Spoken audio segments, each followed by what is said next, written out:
Messieurs et dames, bonsoir et bienvenue à cette édition de votre journal économique. Selon le taux indicatif publié ce vendredi 21 août 2026 par la Banque centrale du Congo, un dollar américain est échangé à 2265 francs congolais. Le cours acheteur moyen est fixé à 2214 francs congolais alors que le cours vendeur moyen est échangé à 2316 francs congolais. La monnaie européenne est échangée à 2641 francs congolais alors que la monnaie chinoise est échangée à 336 francs congolais. La banque rappelle que les taux indicatifs sont publiés à titre informatif. Les transactions de change se font de gré à gré selon l'offre et la demande. La Banque centrale recommande de toujours vérifier les taux proposés par les banques commerciales et les bureaux de change agréés restent proches de la moyenne publiée. Parlant PME, le gouvernement congolais renforce son dispositif d'appui au financement des petites et moyennes entreprises avec le lancement officiel du programme VUNGA. Ce mécanisme vise à faciliter l'accès au crédit, notamment pour les entreprises de sous-traitance, les jeunes, les femmes et les personnes vivant avec handicap. Une initiative qui s'inscrit dans la stratégie de diversification économique et de promotion de l'emploi porté par le programme d'action au gouvernement 2024-2028. Suivez les explications de la Première ministre dans ce propos. Je prends la parole ce jour à l'occasion du lancement officiel du programme VUNGA, un mécanisme pour faciliter l'accès au crédit des petites et moyennes entreprises congolaises, en particulier les entreprises de sous-traitance. Il vient compléter l'arsenal déjà mis en place, notamment à travers le programme présidentiel Debout Jeunes Congolais, qui vise à faire de la jeunesse un moteur de transformation économique de notre pays. Ce programme vient également compléter les mesures d'application requises par l'ordonnance loi de 2022 sur la promotion de l'entrepreneuriat, qui consacre une place particulière au financement innovant, à l'entrepreneuriat des jeunes, des personnes vivant avec handicap ainsi que des femmes. VUNGA complète cette dynamique par un levier essentiel, et cela a été dit, le financement des entreprises qui travaillent, qui exécutent des marchés, qui créent de la valeur et qui ont besoin d'être soutenues dans leur cycle d'exploitation.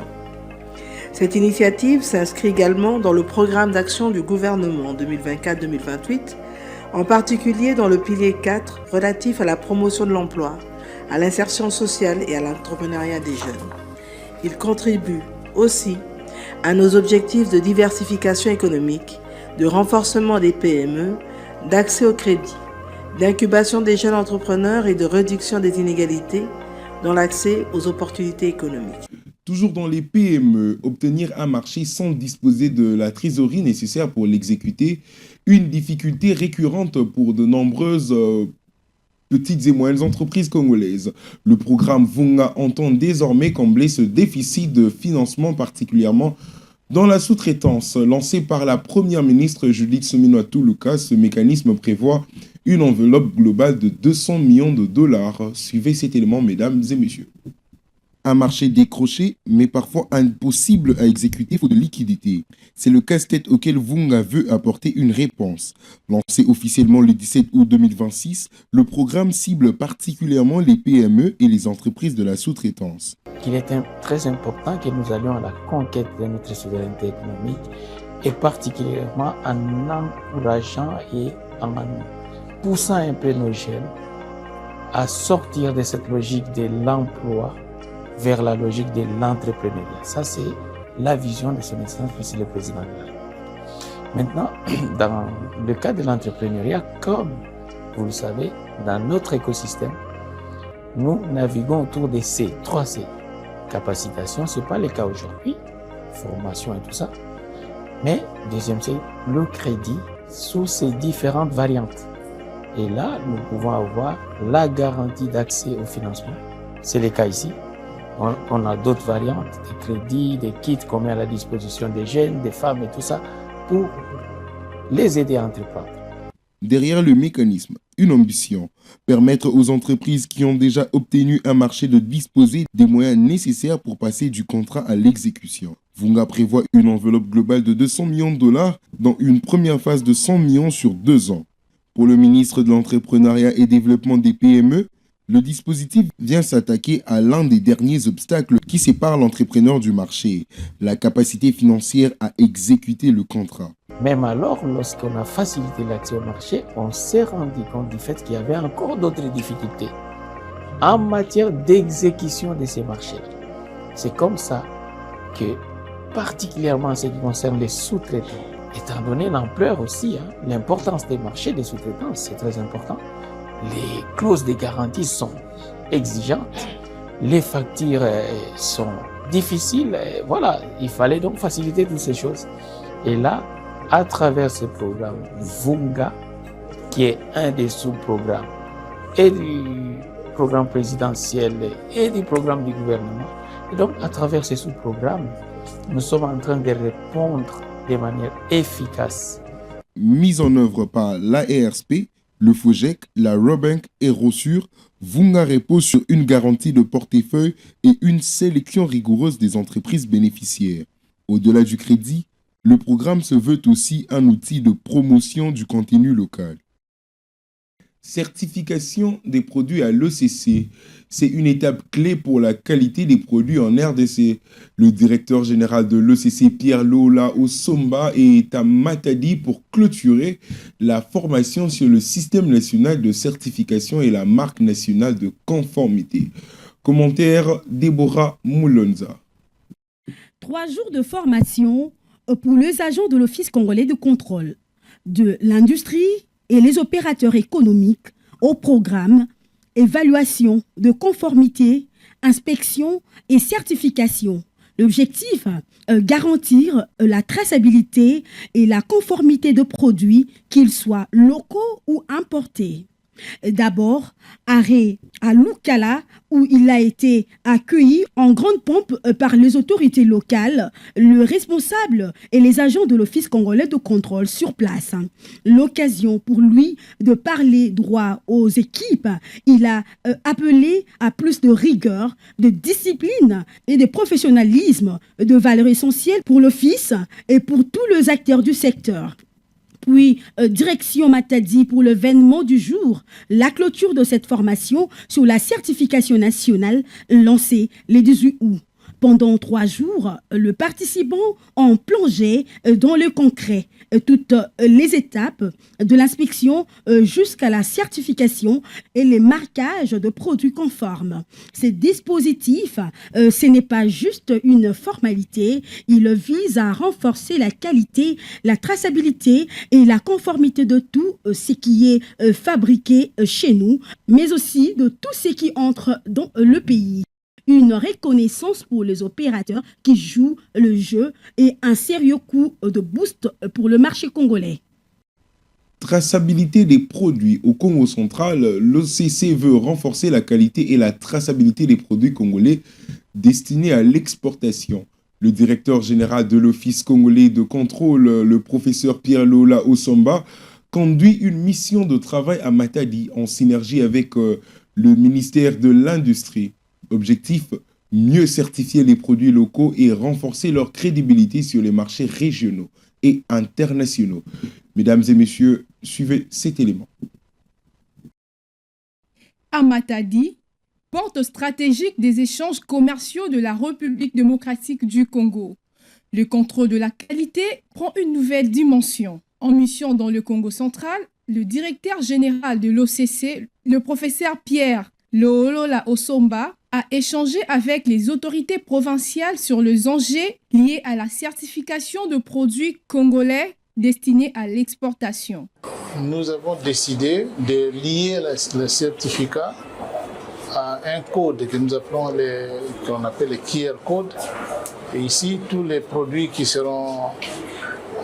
proviendront de nos usines, de nos unités industrielles, auront ce QR code et auront les estampilles, donc seront estampillés avec les informations qui vont donner le contenu, la qualité, etc. Une exigence qui vise à garantir le respect de normes et à renforcer la confiance dans le Made in DRC.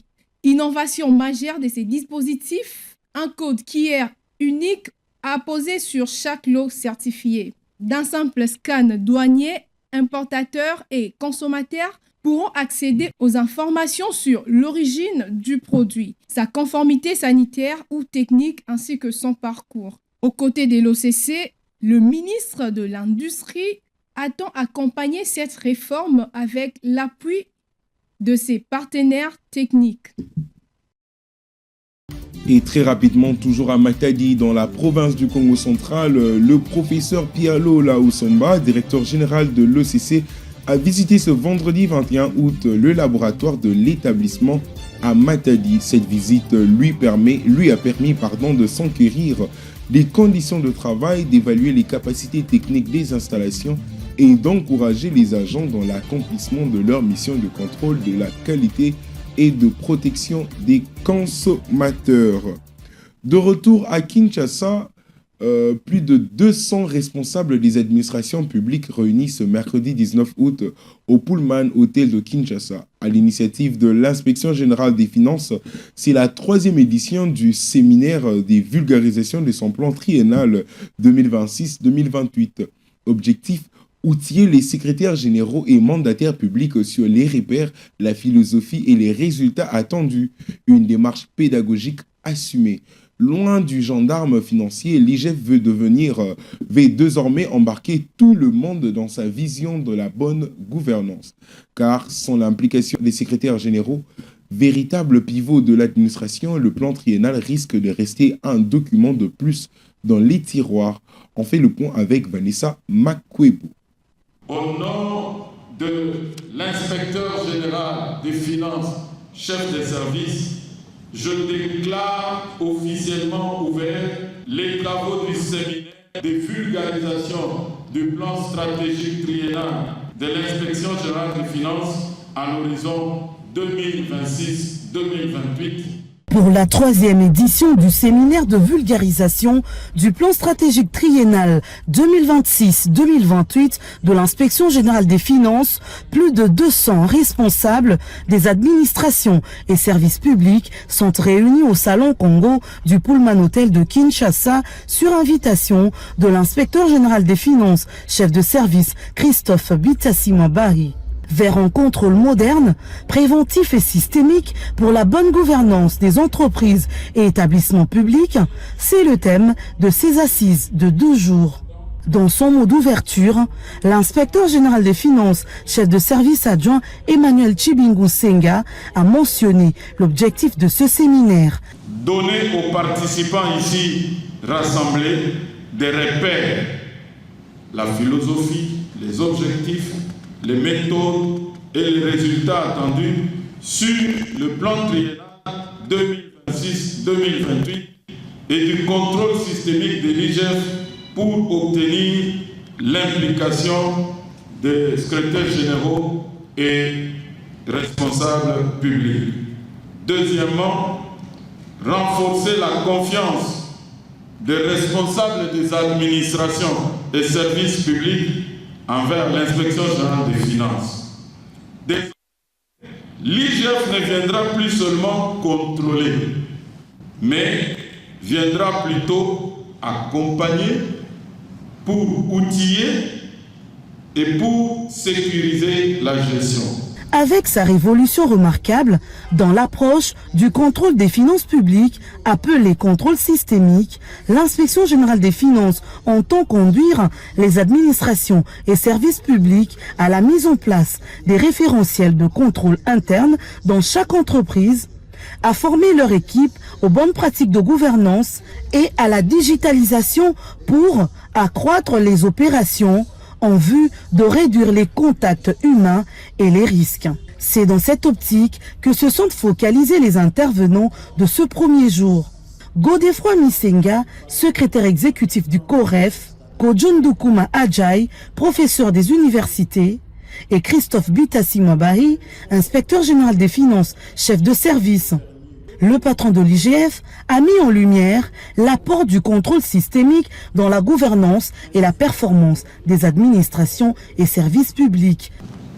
La vision de l'IGF est donc, s'il faut la formuler de façon littérale, et de faire de l'inspection générale des finances une institution d'intelligence et d'intervention pour la transformation de la gouvernance financière de l'État au service de l'intérêt général.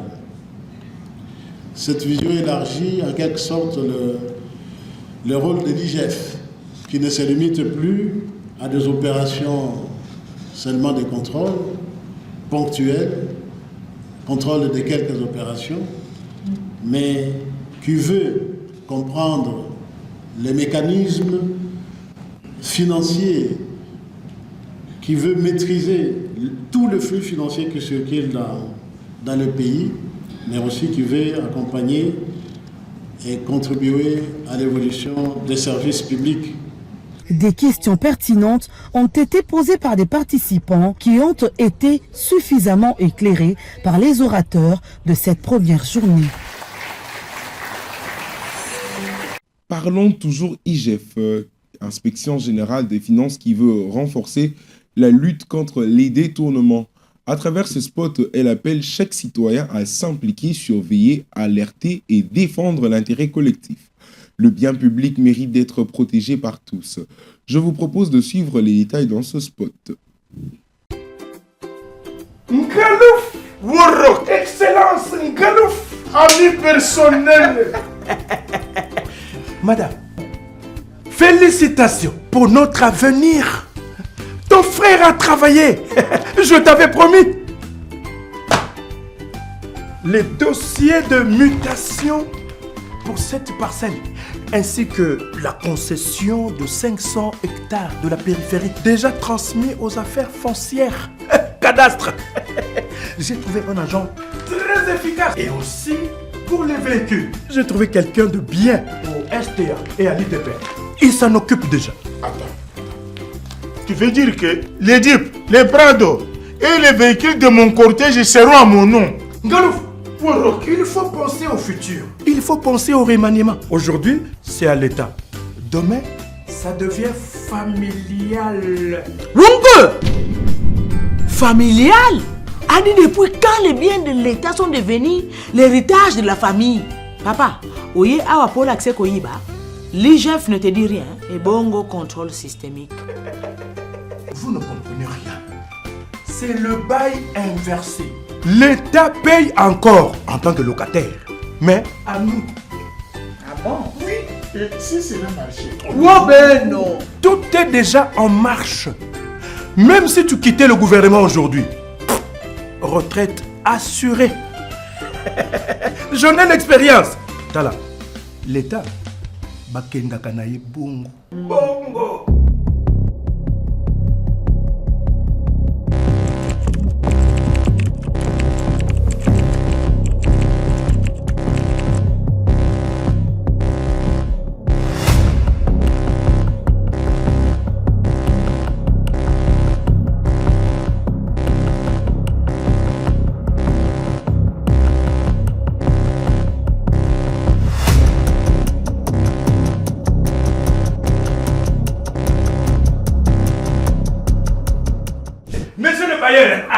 Le bailleur de l'État. Voilà. Ça ne pas avoir l'État. L'État locataire là, Bonjour Excellence. Bonjour messieurs. Bonjour. Inspecteur chef des brigades IGF. Et votre réseau est déjà bien rodé. Donc on enlève discrètement un immeuble de la liste du bien de l'État et hop, une signature par-ci, un cachet par-là. Et miracle administratif, la propriété de la République devient subitement patrimoine familial. Vous profitez même parfois du manque des titres fonciers sur certains immeubles publics pour les faire disparaître des registres. Donc à ce rythme-là, demain vous venez nous dire que voilà, le palais de la nation appartient à votre grand-père, le palais du peuple appartient à votre chef moi papa, et la tour administrative de la RTNC appartient, je sais pas moi, à votre chérie. Excellence. Les Namboka Oyoko, le contrôle systémique de l'IGF a détecté des anomalies au niveau des affaires foncières et des ITBR. Croissement des bases de données, vérification des patrimoines publics, tentative de spoliation identifiée, opération immédiatement bloquée. Excellence, conformément à la loi, Le dossier est transmis aux autorités judiciaires compétentes. Rendez-vous à la justice. C'est-à-dire Un peu de carburant. Non. Rendez-vous à la justice. ndenge na yebili justice ya mboka na biso bakokanga bango te bakobima oyo bagrand président bagrand ngolo bakosala bango longo te tosambela mpe kaka nzambe ezala bongo parce que soki bakangi bango biso mosala tetele moin mosala esima. La Cour d'appel de Kinshasa-Gombe, siégeant publiquement et contradictoirement en matière oppressive, va prononcer son arrêt dans la cause opposant le ministère public au sieur Bodo Ngaloufar, poursuivi pour tentative de détournement des deniers publics et vol de biens meubles de l'État. Infraction prévue et reprimée par les articles 145, 145 bis et 145 ter, ainsi que par les articles 79 et 80 du Code pénal congolais. Après en avoir délibéré, attendu que la tentative est punie de la même manière que l'infraction commise, conformément à l'article 4 du Code pénal congolais, livre 1er. Par ces motifs, la Cour déclare les prévenus Bodo Ngaloufar coupables des faits infractionnels mis à leur charge et les condamne chacun à 10 ans de travaux forcés. Et prononce à leur encontre l'interdiction pendant 5 ans après l'exécution de leur peine du droit de vote et d'éligibilité. Et prononce leur interdiction d'accéder à toute fonction publique ou para-étatique à quelque niveau que ce soit. La Cour déclare coupables les agents des affaires foncières et des ITPR, coupables donc des faux en écriture, usage des faux et complicité. Et prononce à leur encontre les peines prévues par la loi, soit 10 ans de servitude pénale principale, sans préjudice de sanctions disciplinaires. La Cour ordonne l'annulation de toutes les mutations et de tous les actes administratifs établis frauduleusement. Et ordonne également la récupération de l'ensemble des biens concernés et leur réintégration dans le patrimoine de l'État. Et met les frais d'instance à charge des condamnés. Justice ya mboka na biso tokanisaka elala mais soki etelemeli yo grand prêtre azalaka te tobanga biloko ya leta na leta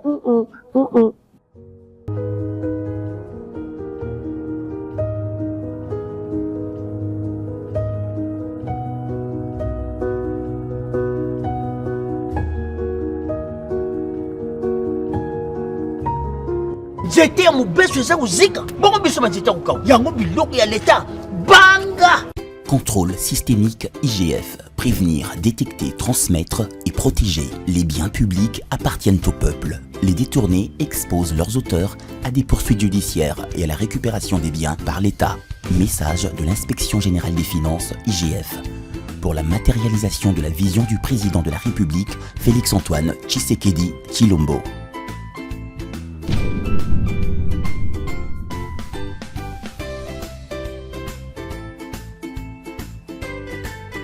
En République démocratique du Congo, la Direction générale des douanes et assises DGDA en sigle annonce l'organisation prochaine d'une vente aux enchères publiques de plusieurs lots des minerais abandonnés et confisqués à Lubumbashi. Pour plus de détails, messieurs et dames, veuillez suivre ce communiqué. Communiqué de presse. La Direction générale des douanes et assises DGDA en sigle informe le public en général et les usagers de la douane en particulier qu'il sera organisé dans les prochains jours les opérations de vente aux enchères publiques des divers minéraux abandonnés au profit de la douane entreposés dans les installations douanières de l'entrepôt public du bureau des douanes Lubumbashi-Ville, bar 701B. Ces lots est consisté des minéraux ci-après 30 tonnes de poussière de zinc d'une teneur de 21,525% hydroxyde de zinc, 53,142 tonnes de concentré de cuivre de diverses teneurs, 16,37%, 8,13% et 6,13%. 38,478 tonnes de cathodes de cuivre d'une teneur de 99,99%. À ce sujet, elle invite les personnes intéressées bénéficiant des autorisations de détection, de transport et de commercialisation de ces produits en vigueur de s'enregistrer auprès du comptable des dépenses de la direction provinciale de la DGDA au Katanga durant la période allant du 24 août au 5 septembre 2026. Le directeur provincial de la DGDA au Katanga est chargé de l'exécution du présent communiqué. Fait à Kinshasa, le 18 août 2026, le directeur général Bernard Kabese Moussangou. Voilà, mesdames et messieurs, c'était tout pour l'actualité économique de ce vendredi. Bonne suite de programme sur nos antennes et surtout, bon week-end.